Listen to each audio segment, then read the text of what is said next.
Foi declarada guerra ao autoproclamado Estado Islâmico. Que sabemos destes inimigos e do que planeiam? Os ataques em Paris mostram quais os desafios que os serviços de inteligência enfrentam: identificar e deter terroristas empenhados em lançar o caos. Para discutir estas questões, temos connosco a Jamie Shea, responsável pelos serviços da NATO, que analisam novas ameaças em matéria de segurança. Muito obrigada por estar em Global Conversation. Infelizmente sabemos do que são capazes os jihadistas, mas que tipo de ataques podem estar a planear? O Estado Islâmico tem mostrado estar empenhado na jihad global e em organizar ataques num curto espaço de tempo, agindo com rapidez e simultaneamente em vários lugares diferentes. Isto talvez porque estão a sofrer reveses. Perderam no último ano cerca de 25% do território que tinham conquistado no Iraque e na Síria.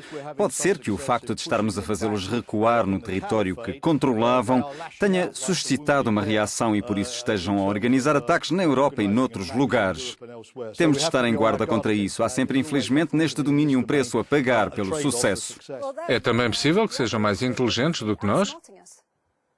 É muito difícil, como sabe, controlar um vasto número de pessoas que operam em numerosos países através de células adormecidas, alguns vindos do exterior, alguns já residentes.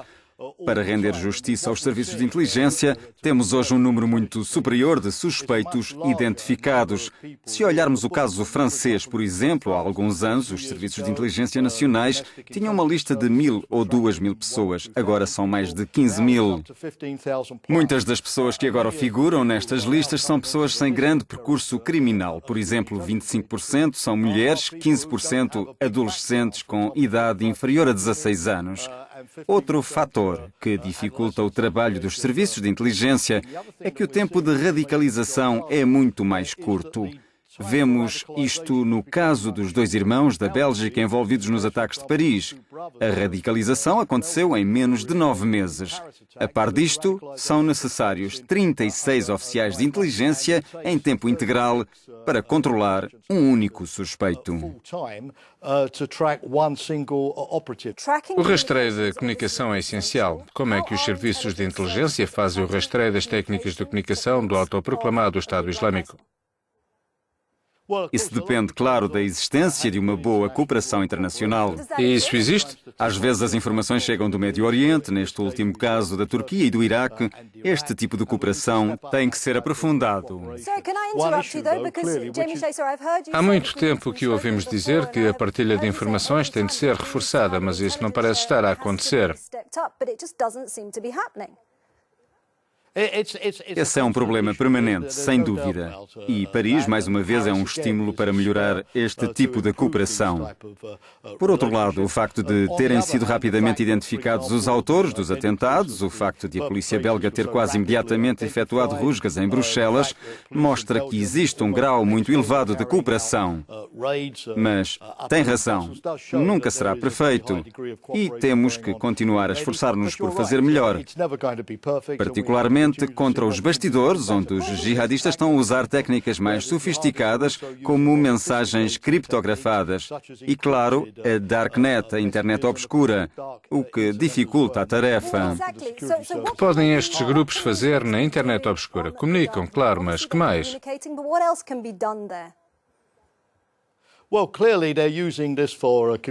É evidente que estão a usá-la para comunicar, para a angariação de fundos, para enviar sinais.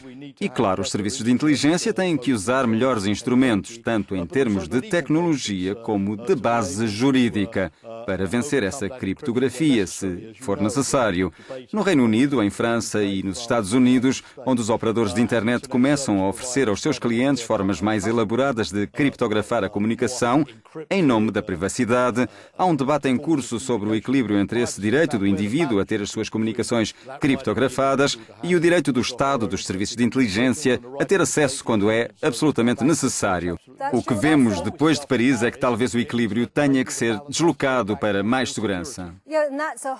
Isso é uma discussão completamente diferente. Voltando a Paris, há quem pergunte porque é que a trama dos atentados de Paris não foi descoberta, já que, como referiu, encontrar os autores parecia relativamente fácil.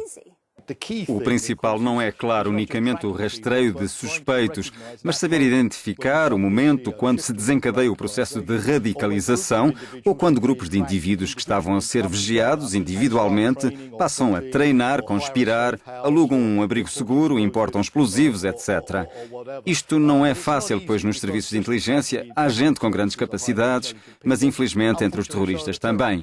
Esta não é uma tarefa apenas para os serviços de inteligência. As comunidades onde essas pessoas vivem também têm de assumir a responsabilidade de alertar sempre que haja sinais de uma atividade hostil ou suspeita.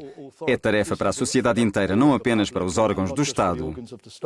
Também tem alguns aliados improváveis, como o grupo Anonymous, que declarou guerra ao Estado Islâmico. Isto é significativo? É bom até certo ponto que o Estado Islâmico veja que a batalha não é apenas contra governos ou os Estados, mas contra os valores que são importantes para as nossas populações. Ao mesmo tempo, temos que ser claros, os jihadistas continuam a administrar 46 mil contas no Twitter e, por vezes, essas contas também podem ser uma fonte de informação útil para os serviços de inteligência. O gesto do Anonymous poderá, portanto, ser contraproducente? Pode ser contraproducente e seria melhor, francamente, que o Anonymous deixasse esse tipo de decisões às autoridades, que sabem, francamente, melhor qual a melhor estratégia a usar.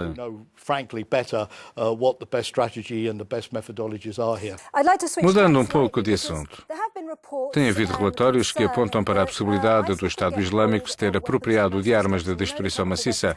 Na Síria foram usadas armas químicas. Isto é uma preocupação para a sua equipa?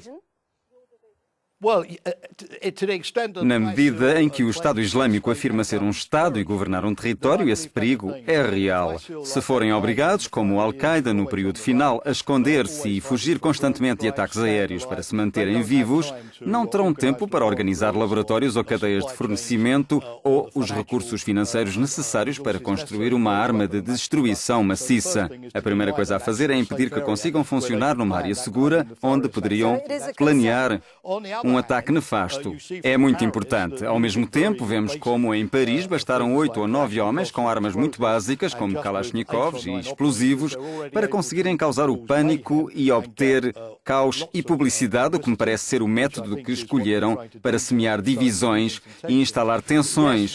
Sim, armas de destruição maciça, mas eles dispõem talvez de opções mais baratas e mais imediatas nestes ataques múltiplos e sofisticados e no domínio cibernético. Não podemos concentrar todos os nossos esforços num único aspecto. Dr. Jamie Shea, many thanks for having joined us on the Global Conversation.